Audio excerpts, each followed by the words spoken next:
परीक्षा। जब रियासत देवगढ़ के दीवान सरदार सुजान सिंह बूढ़े हुए तो परमात्मा की याद आई। जाकर महाराज से विनय की, दीनबंधु, दास से श्रीमान की सेवा 40 साल तक की। दास ने श्रीमान की सेवा 40 साल तक की। अब मेरी अवस्था भी ढल गई। राजकाज संभालने की शक्ति नहीं रही। कहीं भूल चूक हो जाए तो बुढ़ापे में दाग लगे, सारी जिंदगी की नेक नामी मिट्टी में मिल जाए। राजा साहब अपने अनुभवशील नीति कुशल दीवान का बड़ा आदर करते थे।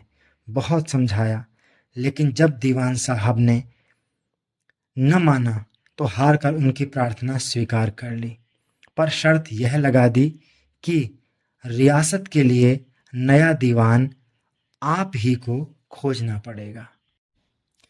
दूसरे दिन देश के प्रसिद्ध पत्रों में यह विज्ञापन निकला कि देवगढ़ के लिए एक सुयोग्य दीवान की जरूरत है।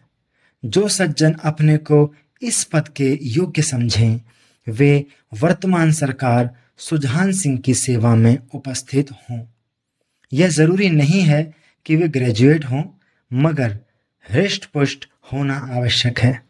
मंदाग्नि के मरीज को यहाँ तक कष्ट उठाने की कोई ज़रूरत नहीं। 1 महीने तक उम्मीदवारों के रहन सहन, आचार विचार की देखभाल की जाएगी। विद्या का काम परंतु कर्तव्य का अधिक विचार किया जाएगा। विद्या का कम परंतु कर्तव्य का अधिक विचार किया जाएगा। जो महाशय इस परीक्षा में पूरे उतरेंगे, वे इस उच्च पद पर सुशोभित होंगे। इस विज्ञापन से सारे मुल्क में तहलका मच गया। ऐसा ऊंचा पद और किसी प्रकार की कैद नहीं, केवल नसीब का खेल है। सैकड़ों आदमी अपना अपना भाग्य परखने के लिए चल खड़े हुए। देवगढ़ में नए नए और रंग बिरंगे मनुष्य दिखाई देने लगे। प्रत्येक रेलगाड़ी से उम्मीदवारों का एक मेला सा प्रतीत होने लगा। कोई पंजाब से चला आता था, कोई मद्रास से, कोई नए फैशन का प्रेमी, कोई पुरानी सादगी पर मिटा हुआ। रंगीन एमामे, चोगे और नाना प्रकार के अंगरखे और कंटोप देवगढ़ में अपनी सज धज दिखाने लगे। लेकिन सबसे विशेष संख्या ग्रेजुएटों की थी, क्योंकि सनद की कैद न होने पर भी सनद से पर्दा तो ढका रहता है। सरदार सुजान सिंह ने इन महानुभावों के आदर सत्कार का बड़ा अच्छा प्रबंध कर दिया था। हर एक मनुष्य अपनी जीवन को अपनी बुद्धि के अनुसार अच्छे रूप में दिखाने की कोशिश करता था। मिस्टर अ 9 बजे दिन तक सोया करते थे। आजकल वे बगीचे में टहलते हुए उषा का दर्शन करते थे। मिस्टर दा, सा और जा से उनके घरों पर नौकरों की नाक में दम था, लेकिन ये सज्जन आजकल आप और जनाब के बगैर नौकरों से बातचीत नहीं करते थे। मिस्टर लॉ को किताब से घृणा थी, परंतु आजकल वे बड़े बड़े ग्रंथ देखने पढ़ने में डूबे रहते थे। जिससे बात कीजिए वह नम्रता और सदाचार का देवता बना मालूम देता था। लोग समझते थे कि 1 महीने का झंझट है, किसी तरह काट लें, कहीं कार्य सिद्ध हो गया तो कौन पूछता है। लेकिन मनुष्यों का वह बूढ़ा जौहरी आड़ में बैठा हुआ देख रहा था कि इन बगुलों में हंस कहाँ छिपा हुआ है। एक दिन फैशन वालों को सूझी कि आपस में हॉकी का खेल खेला जाए। यह प्रस्ताव हॉकी के मंजे हुए खिलाड़ियों ने पेश किया। यह भी तो आखिर एक विद्या है, इसे क्यों छिपा रखें। संभव है कुछ हाथों की सफाई ही काम कर जाए। चलिए, तय हो गया। फील्ड बन गई, खेल शुरू हो गया और गेंद किसी दफ्तर के अप्रेंटिस की तरह ठोकरें खाने लगी। रियासत देवगढ़ में यह खेल बिल्कुल निराली बात थी। पढ़े लिखे भले मानुस लोग शतरंज और ताश जैसे गंभीर खेल खेलते थे। दौड़ कूद के खेल बच्चों के खेल समझे जाते थे।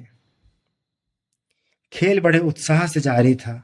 धावे के लोग जब गेंद को लेकर तेजी से उड़ते तो ऐसा जान पड़ता था कि कोई लहर बढ़ती चली आती है। लेकिन दूसरी ओर के खिलाड़ी इस बढ़ती हुई लहर को इस तरह से रोक लेते थे कि मानो लोहे की दीवार है। संध्या तक यही धूमधाम रही।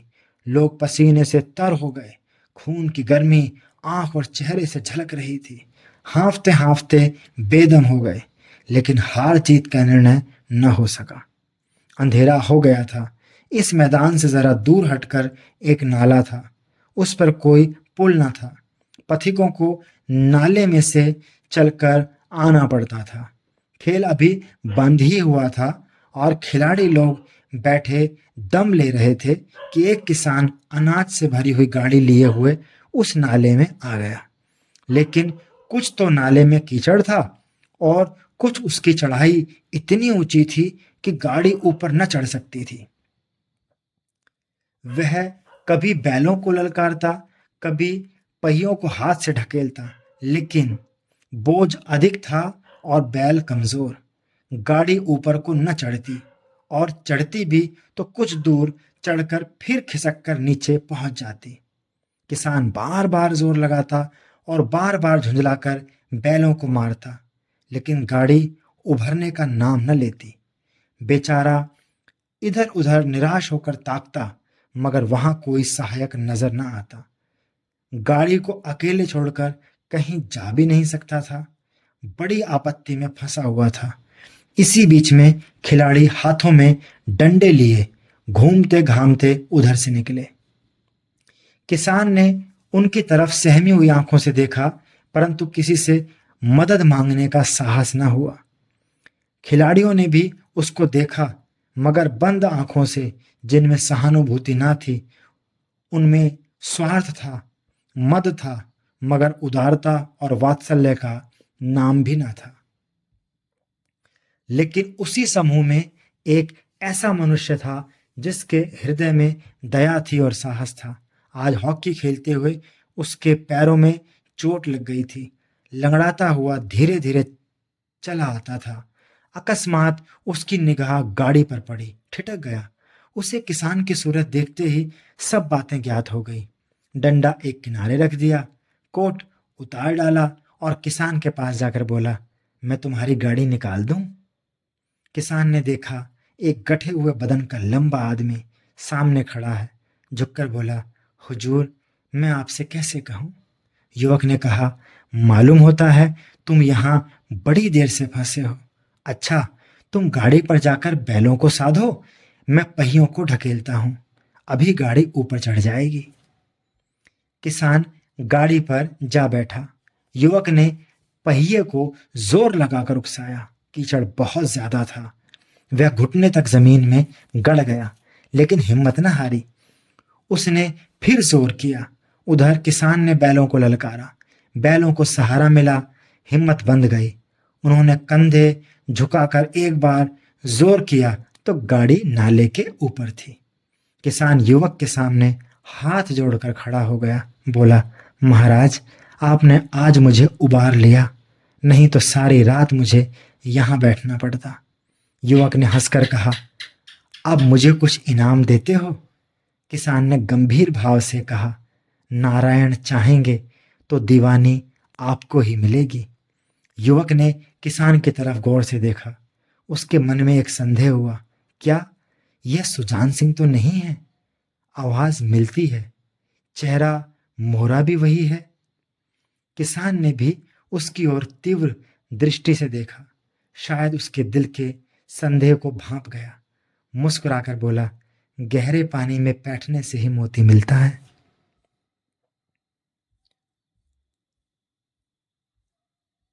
निदान महीना पूरा हुआ।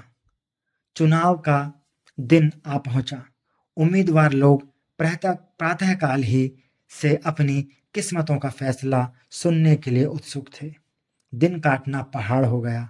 प्रत्येक के चेहरे पर आशा और निराशा के रंग आते थे।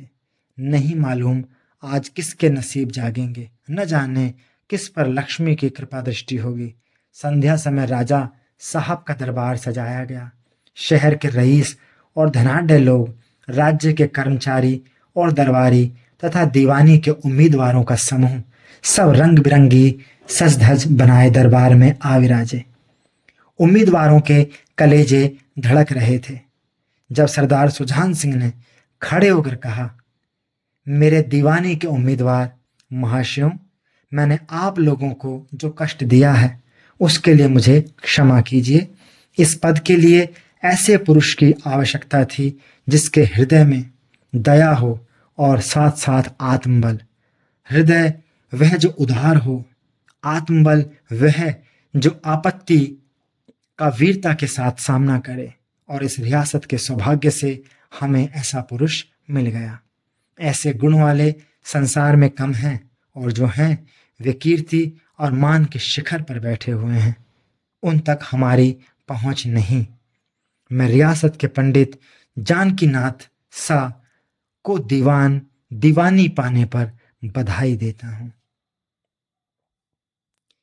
रियासत के कर्मचारियों और रईसों ने जानकीनाथ की तरफ देखा। उम्मीदवार दल की आंखें उधर उठीं, मगर उन आंखों में सत्कार था, इन आंखों में ईर्ष्या। सरदार साहब ने फिर फरमाया, आप लोगों को यह स्वीकार करने में कोई आपत्ति न होगी कि जो पुरुष स्वयं जख्मी होकर भी एक गरीब किसान की भरी हुई गाड़ी को दलदल से निकालकर नाले के ऊपर चढ़ा दे, उसके हृदय में साहस, आत्मबल और उदारता का वास है। ऐसा आदमी गरीबों को कभी न सतावेगा। उसका संकल्प दृढ़ है जो उसके चित्त को स्थिर रखेगा। वह चाहे धोखा खा जाए परंतु दया और धर्म से कभी न हटेगा। द्वारा प्रेमचंद। लेखक से परिचय। हिंदी के एक महान लेखक और कथा सम्राट के नाम से प्रसिद्ध प्रेमचंद का वास्तविक नाम धनपत राय था। उन्होंने समाज सुधार और राष्ट्रीय भावना से ओतप्रोत कई कहानियाँ और उपन्यास लिखे। उनकी अनेक कहानियाँ जैसे ईदगाह, बड़े भाई साहब, गुल्ली डंडा, दो बैलों की कथा आदि बड़ों और बच्चों के बीच बहुत पढ़ी और सराही गई हैं। धन्यवाद।